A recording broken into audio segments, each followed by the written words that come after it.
Hello बच्चों, let's read the question. Distinguish between crystalline and amorphous solid. First of all, we will talk about here the key concept, which is the characteristic of crystalline and amorphous solid. दोनों में यहाँ पे characteristic के basis पे हम difference देखेंगे. First of all, यहाँ पे जो क्रिस्टलाइन है और एमॉर्फस सॉलिड है, उनकी डिफरेंट कैरेक्टरिस्टिक को हम डिस्कस करेंगे. सबसे पहले जो क्रिस्टलाइन सॉलिड होता है, उनके शेप की अगर हम बात करें तो इनका जो शेप होता है that is arranged in ordered.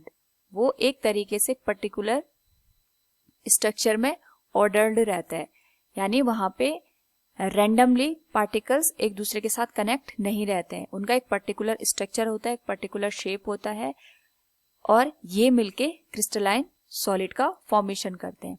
Amorphous का मीनिंग ही होता है शेपलेस.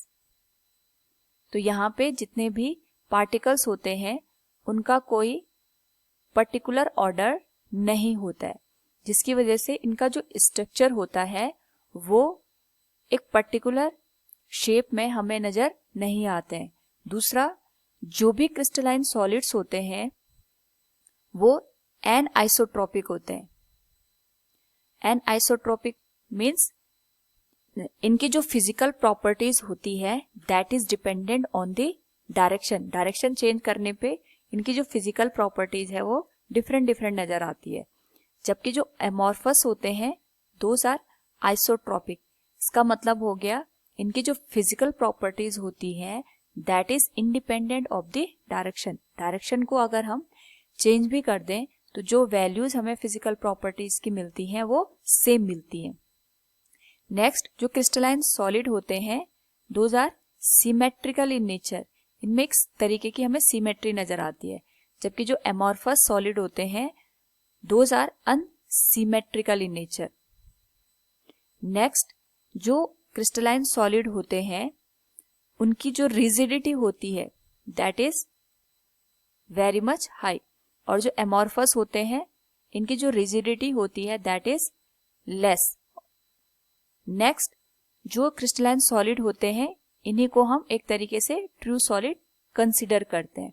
लेकिन जो एमॉर्फस होते हैं इनको हम एक तरीके से ये मानते हैं कि ये स्यूडो सॉलिड हमारे पास कंसीडर किए जाते हैं. तो जो क्रिस्टलाइन सॉलिड होता है इसका बहुत सारे प्लेसेस पे यूज होता है, जैसे डायमंड हो गया, कॉपर हो गया, तो इनकी अपनी अपनी एप्लीकेशन होती है.